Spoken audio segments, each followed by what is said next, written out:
Hello नमस्कार, मैं doctor Rajneesh Kumar आप सभी का एक बार फिर से हार्दिक स्वागत करता हूं। आज के वीडियो लेक्चर में हम बातचीत करेंगे कि जो भी बच्चे CUET के थ्रू पीजी हिंदी की तैयारी कर रहे हैं और वो देश के केंद्रीय विश्वविद्यालयों से MA करने का सपना देख रहे हैं, तो उसे साकार करने का समय आ गया है। और वो भी उनका लक्ष्य है कि JNU, BHU, DU, Allahabad university, Hyderabad university, Aligarh Muslim university, Jamia Millia Islamia में अध्ययन करना चाहते हैं। तो वे CUET पीजी हिंदी सिलेबस को देखें और उस सिलेबस में हम इस वीडियो लेक्चर में ये देखने की कोशिश करेंगे कि इस चैनल पर जितने भी मैटर अपलोड हैं उसमें से क्या नहीं अपलोड है, इस पर कि हम बात करेंगे और कुछ वीडियो लेक्चर भी आगे आने के चांसेस हैं। तो पहले हम सिलेबस को देख लेते हैं कि सिलेबस क्या है। यहाँ पर जो syllabus for Hindi PGQ PO6 दिया हुआ है, इसमें हिंदी साहित्य का काल विभाजन और नामकरण दिया गया है, जो कि आपके इस चैनल पर उपलब्ध है। दूसरा पॉइंट दिया गया हिंदी साहित्य का इतिहास, आदिकाल से आधुनिक काल तक की प्रमुख रचनाकार, रचनाएं और प्रवृत्तियां। ये भी टॉपिक आपके चैनल पर अपलोडेड है। इसके अलावा जो तीसरा पॉइंट दिया गया हिंदी साहित्य की विविध विधाएं एवं रचनाकार, जिसके अंतर्गत उपन्यास, कहानी, नाटक, निबंध, आलोचना एवं अन्य गद्य विधाएं हमें पढ़ना है, जिस पर कि कई वीडियो लेक्चर बनी हुई हैं, आप इनको देख सकते हैं। तो ऊपर के जो 3 पॉइंट हैं, खासतौर से पहला, दूसरा, तीसरा, ये आपके लिए नए नहीं है। आपने इसको UG में पढ़ा होगा और पीछे की कक्षाओं में भी पढ़ा होगा, नई चीजें नहीं है, ठीक है। तो PG में पढ़ते समय आपको हिंदी साहित्य के इतिहास के अंतर्गत ये सारे पॉइंट्स मिल जाएंगे। यहाँ पर नया जो लगा हुआ है, प्रयोजन मूलक हिंदी के विविध रूप, जन संचार माध्यमों में हिंदी, ये एक तरीके से नया पॉइंट है जिसपे कि हमें बातचीत करना है। जन संचार माध्यमों में हिंदी के अंतर्गत समाचार पत्र और हिंदी, विज्ञापन और हिंदी, रेडियो और टेलीविजन में हिंदी के बारे में हमें पढ़ना है। इसके बाद जो छठा पॉइंट है भारतीय काव्य शास्त्र, इसके अंतर्गत हमें शब्द शक्ति, काव्य हेतु, काव्य प्रयोजन एवं काव्य लक्षण अध्ययन करना है। तो आप देख रहे हैं कि CUET के माध्यम से अगर आप PG एंट्रेंस की तैयारी कर रहे हैं तो इसमें पाश्चात्य काव्य शास्त्र आपको नहीं पढ़ना, वेस्टर्न पोएटिक्स जो है उसको नहीं पढ़ना है, केवल भारतीय काव्य शास्त्र का ही अध्ययन करना है। उसमें भी कुछ पॉइंट्स दिए गए हैं, उन्हीं का अध्ययन करना है। इसके बाद 7वां पॉइंट है हिंदी व्याकरण, जिसके अंतर्गत आपको संधि, समास, काल, वाक्य विन्यास पढ़ना है। तो हिंदी व्याकरण के लिए भी मैंने बुक आप सभी को बताई थी, उम्मीद है कि आप लोगों ने इसको खरीदा होगा, पढ़ भी रहे होंगे। और हिंदी व्याकरण संबंधित भी कई वीडियो लेक्चर इस चैनल पर अपलोडेड हैं, उनको जाकर जरूर देखिए। बात करते हैं प्रयोजन मूलक हिंदी के विविध रूप और जनसंचार माध्यमों में हिंदी के अंतर्गत क्या पढ़ना है, ठीक है। यहाँ पर हम एक बुक के बारे में चर्चा करेंगे जिसके लेखक हैं विनोद गोदारे। जिस बुक का नाम है प्रयोजन मूलक हिंदी, प्रयोजन मूलक हिंदी, और इसके लेखक हैं विनोद गोदारे। इसके अलावा एक बुक के बारे में और चर्चा किया था जिसका भी नाम प्रयोजन मूलक हिंदी, दंगल झाल्टे नाम के लेखक रहे हैं, उनकी बुक को भी आप रख सकते हैं।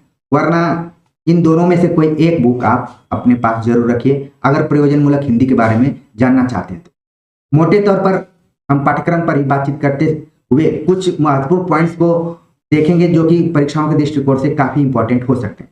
जब भी हम प्रयोजन मूलक हिंदी की बात करते हैं तो प्रयोजन मूलक हिंदी स्वरूप और व्यवहार क्षेत्र के अंतर्गत हमें क्या पढ़ना है।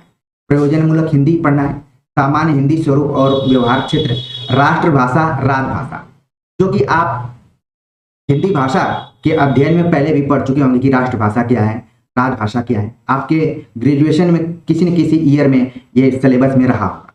इसके बाद इसी में आपको पढ़ना है हिंदी भाषा का विकास, भाषा नहीं भाषा परंपरा, खड़ी बोली, प्रयोग, निरुक्ति एवं नामकरण, उत्पत्ति तथा विकास, ब्रिटिश शासन में के काल में हिंदी।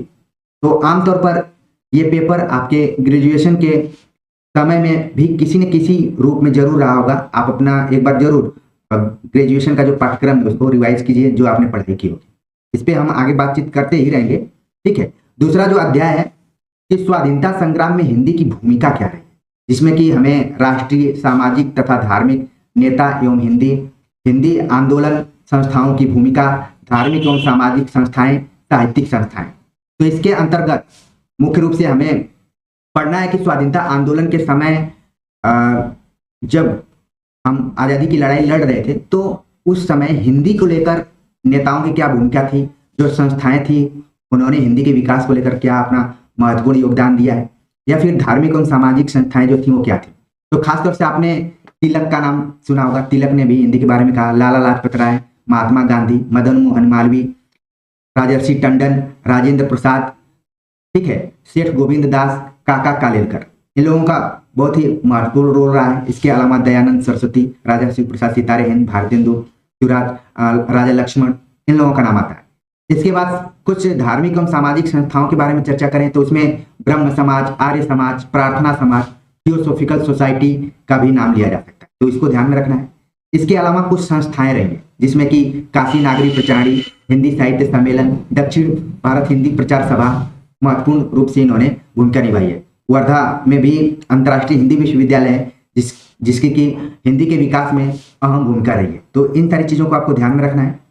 आगे बात करते हैं जो मोस्ट इंपॉर्टेंट यहाँ पर फैक्ट्स है कि राजभाषा हिंदी की संवैधानिक स्थिति के बारे में हमें अध्ययन करना है। 343 से लेकर 351 अनुच्छेद के बीच में क्या क्या प्रावधान किए गए उन पर बातचीत करना है। इसके बाद राष्ट्रपति के आदेश 1952 के तहत क्या है, फिर राजभाषा आयोग की स्थापना सन 1955 ईस्वी में हुई थी तो उसका क्या रोल रहा है, और कई बार परीक्षाओं में तो यही पूछ दिया जाता है कि राजभाषा आयोग की स्थापना कब हुई थी, तो आप सिलेबस के अंतर्गत ही देख रहे हैं। फिर इसके बाद राजभाषा समितियों का गठन किया गया था क्रमशः 1957 में, 1963 में। इसके बाद कुछ अधिनियम और प्रमुख उपबंध बनाए गए थे, उसका अध्ययन करना है। राजभाषा अधिनियम 1967, 1976 के बारे में बातचीत करना है। इसके बाद हिंदी के विकास के जो विविध दिशाएं रही उनका भी अध्ययन प्रयोजनमूलक हिंदी के अंतर्गत करना है।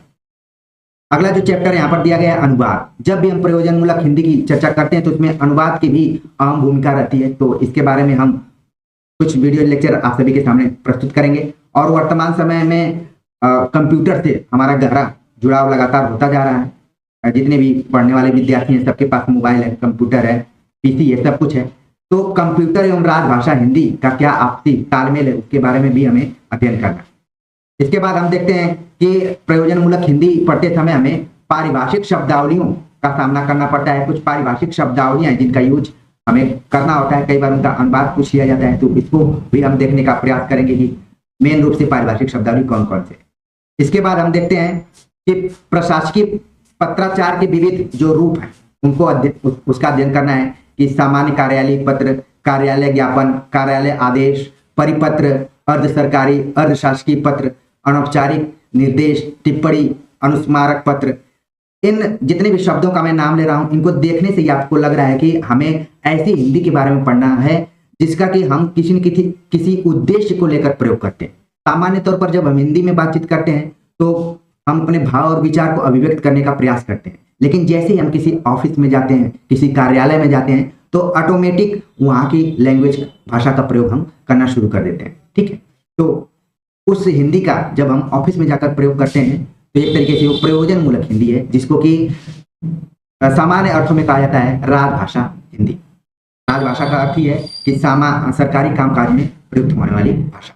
इसके बाद सिलेबस में आपके जो दिया गया है जन संचार के माध्यम के रूप में हिंदी को पढ़ना है, तो ये बहुत ही इंपॉर्टेंट टॉपिक है अध्याय 8, जिस पर कि हम वीडियो लेक्चर आगे लेकर आएंगे। अभी मोटे तौर पर केवल आपका परिचय मैं करा रहा हूँ, प्रयास कर रहा हूँ कि प्रयोजनमूलक हिंदी से आपका परिचय हो जाए कि क्या क्या उसके अंतर्गत आता है। कोई आपसे पूछे सामान्य रूप से तो आप डिस्क्राइब कर सकते हैं। जनसंचार के माध्यम के अंतर्गत विज्ञापन और हिंदी।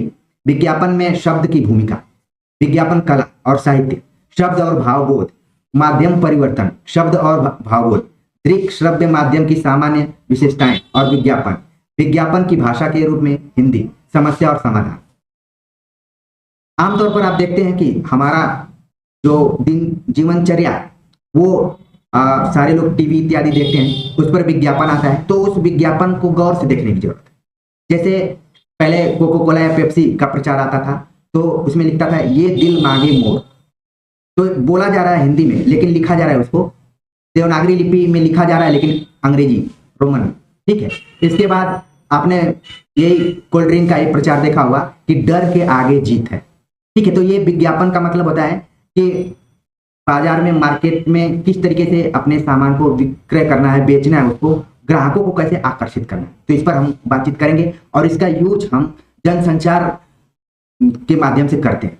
वर्तमान समय में आप मोबाइल यूज करते हैं तो बहुत सारे कुछ आप ऐप खोलते हैं तो तुरंत एक ऐड आ जाता है कि ये ज्वाइन करिए, ठीक है। 10 सेकेंड का ऐड आता है।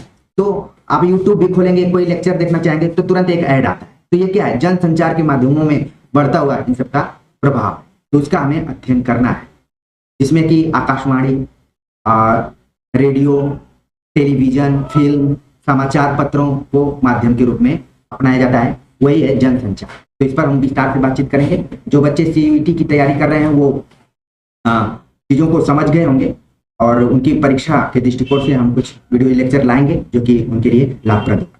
तो फिलहाल इस वीडियो लेक्चर में बस इतना ही। कमेंट्स कर जरूर बताएं कि आज का टॉपिक आप सभी को कैसा है। मिलते हैं एक नए टॉपिक के साथ, तब तक के लिए नमस्कार।